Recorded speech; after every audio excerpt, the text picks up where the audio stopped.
Hindi film industry में आज हम जिन राज कुंद्रा और एकता कपूर जैसों को देखकर परेशान होते हैं, क्या वो अचानक से पैदा हो गए या ये एक लंबी प्रक्रिया के उत्पाद हैं?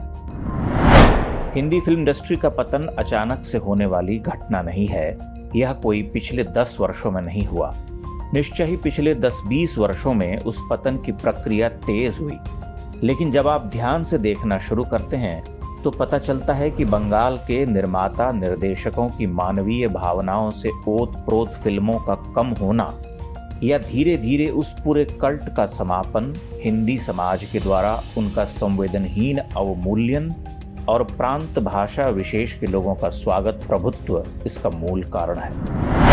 हिमांशु राय से शुरू होकर बिमल रॉय, ऋषिकेश मुखर्जी, असित सेन, बासु भट्टाचार्य, बासु चैटर्जी, शक्ति सामंत जैसे निर्देशकों निर्माताओं की एक श्रृंखला सी है।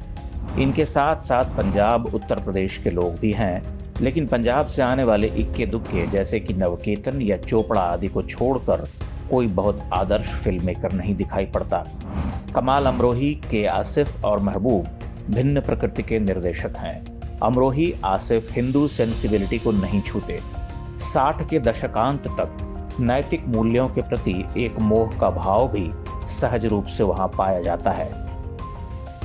लेकिन जैसे जैसे पंजाबी उर्दू प्रभाव के नव प्रयोगवादी फिल्मों का अभ्युदय होता है, पूर्व का सारा भावनात्मक लिरिकल टच अच्छी कथाओं पर बनने वाली फिल्में समानांतर फिल्मों की सत्ता का गलन शुरू हो जाता है।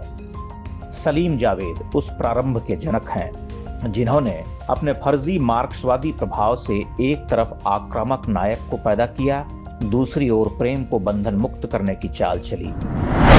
बंगाल से आने वाले सभी फिल्म मेकर एक विशिष्ट भावबोध के चितेरे थे। प्रेम उनकी फिल्मों का आंतरिक अविभाज्य तत्व है। संगीत और सहज कलात्मक सिनेमेटोग्राफी उनकी आत्मा है। साफ सुथरा मनोरंजन उनका अभीष्ट है। इन फिल्मों में वह प्रेम नहीं मिलता जो 70 के दशक से ही मांसल, अति विस्फोटक और प्रकारांतर से अधिक स्वार्थी हो जाता है। इस दृष्टि से यश चोपड़ा की फिल्म सिलसिला एक रद्दी और महेश भट्ट जैसों के द्वारा बनाई जाने वाली उन्मुक्त यौनिक अभिलाषा वाली फिल्मों की पूर्व पीठिका सी लगती हैं, जैसे वहां से इलिसिट रिलेशनशिप वाली फिल्मों का बीजारोपण हुआ हो। 70 के बाद हिंदी सिनेमा का पतन बहुत तीव्र गति से हुआ है। एक पूरा भाषाई गैंग वहां आधिपत्य जमाने लगा जो 80 के उत्तरार्ध से हावी होता चला गया, जिसके संबंध कुख्यात तस्करों और देशघाती तत्वों से हैं, जिसके लिए नैतिकता का कोई मूल्य नहीं है, जिसे बस पैसा बनाना है, देह को भोगना है, वही दिखाना परोसना है। इसके लिए वह किसी भी हद तक जा सकता है। सिनेमा इनके लिए कोई भावपूर्ण कलात्मक सृजन नहीं, बस अय्याशी और अपनी अकूत हवस की पूर्ति का सरल रास्ता है। आज जब आप वहां नंगई अय्याशी, आतंकवादियों से गलबहियां, देश विरोध, हिंदू घात, तलाकबाजी, दौलत का भौंडा प्रदर्शन देखते हैं तो इसके लिए यही गिरोह जिम्मेदार है।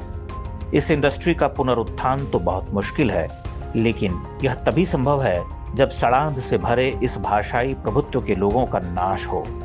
कुछ नई शक्तियां, प्रतिभाएं इन्हें पद विस्थापित करें। ऐसे लोग जिनमें आधुनिकता बोध के साथ साथ पारंपरिकता का मान हो, जिनके मन में निज धर्म, राष्ट्र, समाज और भाषा के लिए बहुत ऊंचे विचार हों।